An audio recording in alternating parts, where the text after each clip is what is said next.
Come put some thrift finds away with me. I love thrifting, but I love organizing, styling, and storing my items. So let's get to it. I did have a lot of linen type items. I had a dish towel, handkerchiefs, a scrubber, and a hot pad, and I do need to wash those. I do wash them delicately and use some OxyClean to really get after it because it is thrifted. Oh, and excuse my nails, I'm in between colors. Anyway, next I do have a few kitchen utensils. The first is an ice cracker, and so I'm going to put that with our bar material. And the other I got to hang on this hook. Now this one doesn't have a hole in it, but I do have a lot of wooden utensils that I was hoping did have holes in it, and I could start switching them out and then hang the ones with holes on a loop on that hook. Unfortunately, none of them had holes in them. This one already had a loop on it, so I thought maybe I would replace this here and then try and hang this little cutting board instead. Unfortunately, that looked cute, but the hanging cutting board it looked odd next to the other hanging cutting board, so I think I need to go back to the original idea of using utensils. I didn't hate this look of putting that flat spatula there. It just seemed like three shapes that were too similar, so I did put it in the back of my canister. I probably need to work on breaking that up a little bit, all that wood. But moving on, I did get some new Aida cloth and some stencils, and I will put that with my large bin of embroidery needlework items. I had originally thought I might put my needles in this little Avon owl, and I really like it, but there's a lot of cream and beige going on over here in this area where I would want to put him, so I think I'm just going to use him for decoration for now, and I absolutely love this spot. Always felt like something needed to be there, and I think it's perfect. He fits in so well. Very happy with that purchase. Next, last time I did one of these videos, I had washed this new apothecary jar.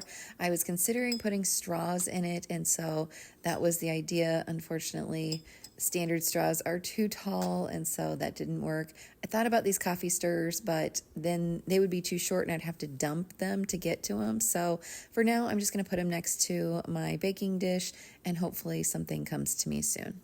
If you guys have ideas of something that would be cute, let me know. Next, I did buy this book.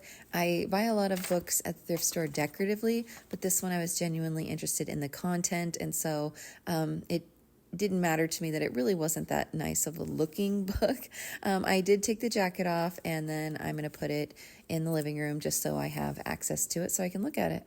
The last thing is this vintage bingo set, and as you guys know, if you followed me for very long, I do take my board games out of their packages generally, unless they're really vintage, and I put them in these zip baggies. So the bingo set did not come with a box, and so it made my decision easy to put them in these other, containers instead. We have already played this as a family. When I brought it home, my kids wanted to play it almost immediately. So I already know that they're going to be grabbing for it a lot. We had a lot more bingo markers, than I had bargained for. I actually considered going back and getting more, but I think we have plenty. Next, it did come with a master board, which I am so excited about. My kids actually fight over who gets to call out the numbers because they can put it on the master board. And it barely fit into this size, and so I started to get concerned that maybe the ball wouldn't fit, and after looking at it, definitely not. So I had to go grab the bigger zip size of containers. And again, I keep all of my board games in these types of bags unless they are vintage and the box is in good shape. So in goes the master board, and in goes the bingo boards themselves.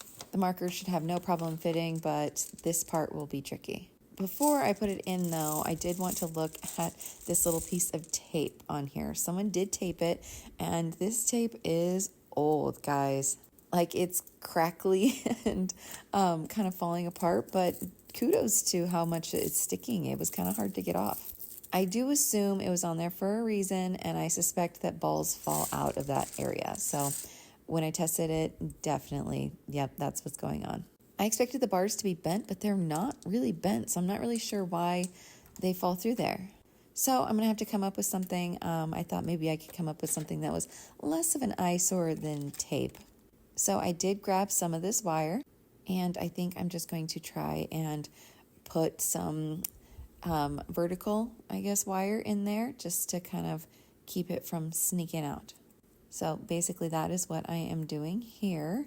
And I finally got out my little needle nose pliers to help me. And so I think it looks pretty good. It works and it blends in. So not too bad. I am considering painting that ball at some point because it is kind of getting kind of tarnished and old looking, but that'll be another day. So all of the items fit perfectly in there. And again, I'm going to go ahead and store that somewhere where we can readily grab it, I should say. So in the storage box, as you know, we have some bigger, bulkier games that are a little bit awkward. And so I'm going to store it in there with those. Thanks for stopping by, guys.